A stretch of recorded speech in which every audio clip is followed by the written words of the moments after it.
this video is for by Gia's request. He asked that I put up a video, a kind of a how-to of doing the Aikido breakfalls that I showed, that I was just practicing on an earlier video. And first of all, I should say that I'm not any Aikido master. It's been about 20 years since I practiced Aikido in a dojo. But once you learn some of these breakfalls, it's like riding a bike. You don't forget how to do it. And they're good to learn, both for conditioning, for hardening the body, and for practical everyday purposes. If you practice them enough that you embody the movement so that it's automatic, then, you know, if you slip and fall, something like that happens, then you'll be able to automatically go into one of these tunnels so that you won't get hurt. So the science behind it is basically this, that you're trying to spread out the impact of the fall, right? So typically when somebody falls, they lose their feet, they go straight down, and the impact is really hard, and usually they'll try to catch themselves with their wrist or their elbow or something like that, and then you get injuries. In the martial arts breakfalls, what you're doing is you're spreading out that impact. So instead of going straight down, you're moving out horizontally across the land. So that horizontal surface you use more of, and you also use more of the surface of your body to spread the impact along so that it dissipates slowly rather than coming to a straight stop.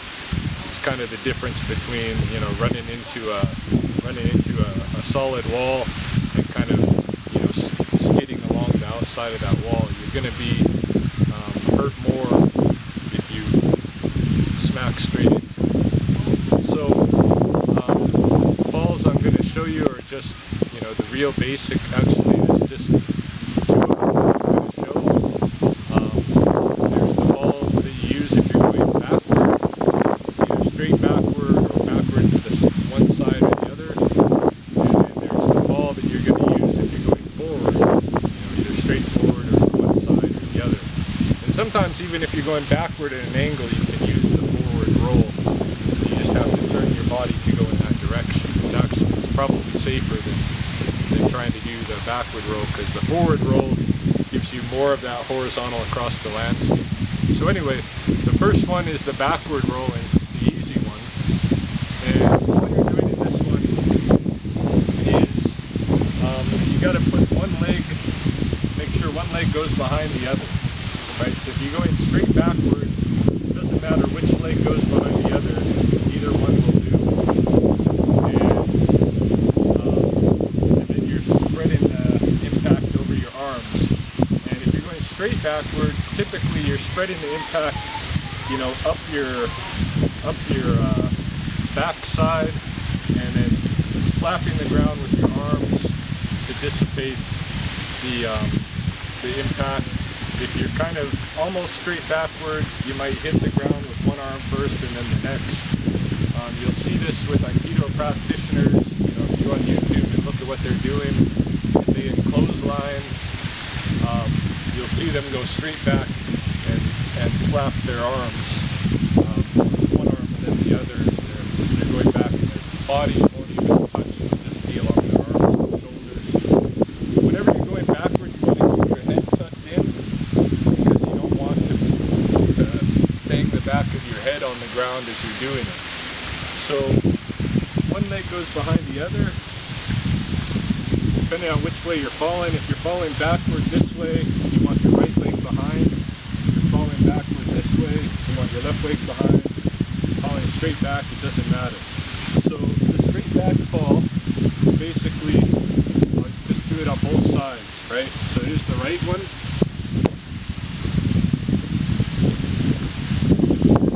Left one.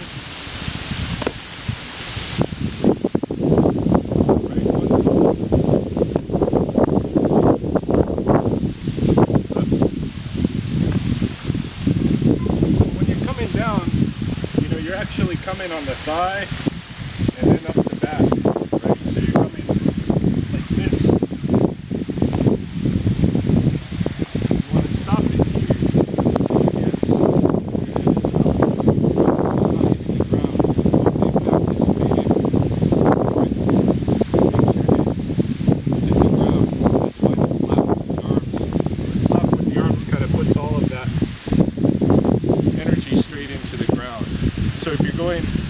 Going to the side, it's basically side and backwards is basically the same thing, except you might not have the full slap. You might kind of roll with your arms instead.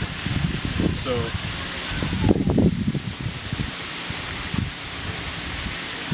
I tend to go over a little bit more because once I start rolling with my arms, my body's like in the forward roll kind of mode.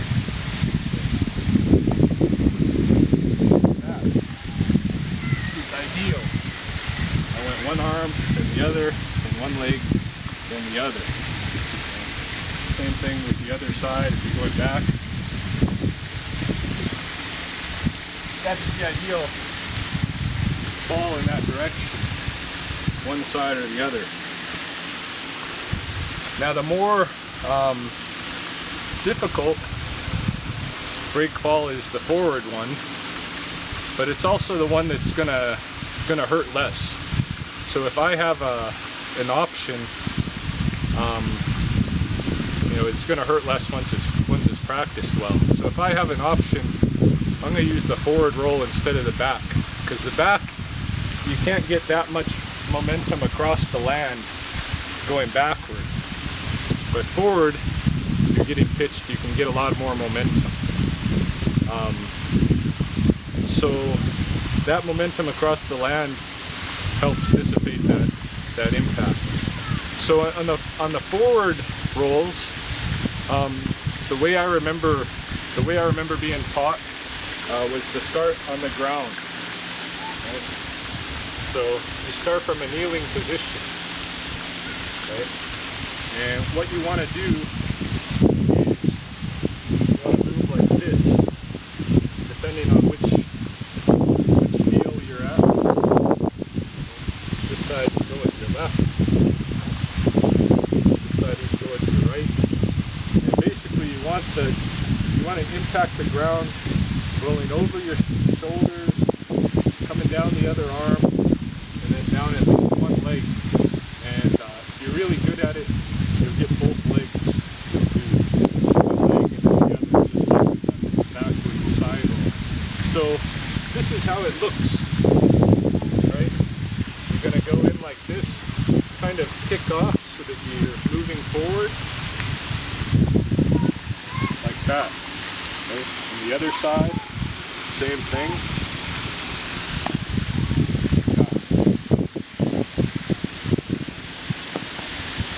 That.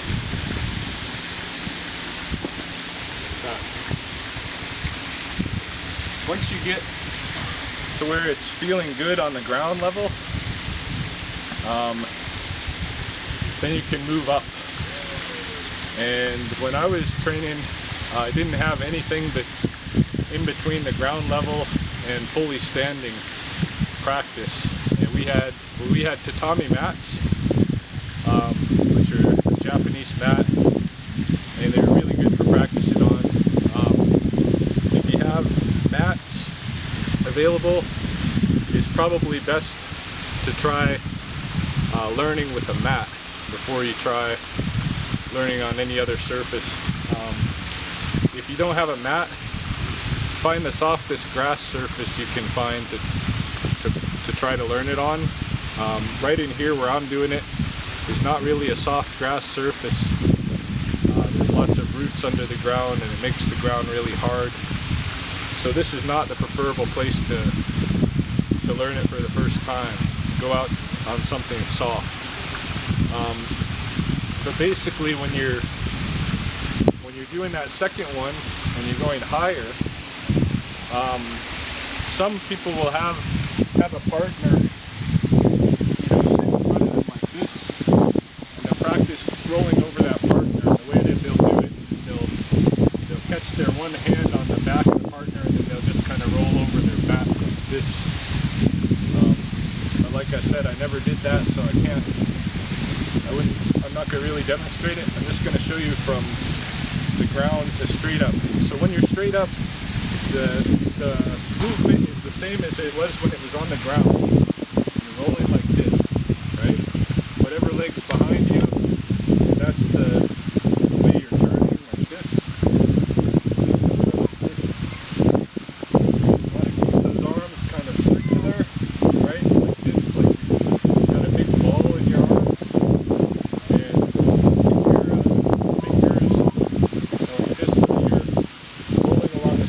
outside edge of your arms, right? So this is how this other side,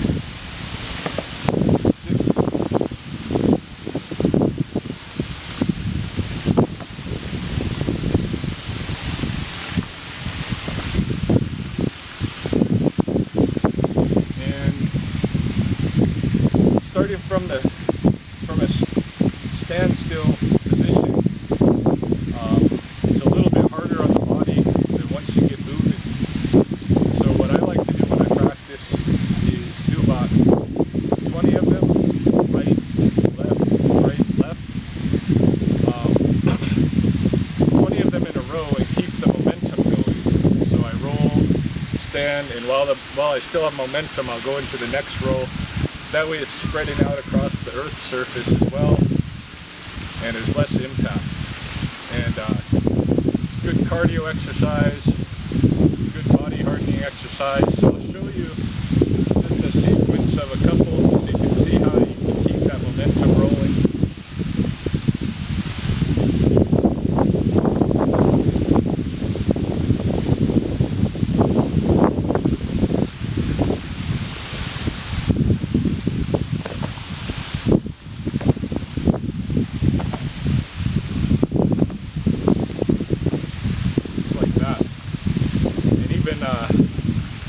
Just those 4 of them, you'll get a little bit dizzy, but I do about 20.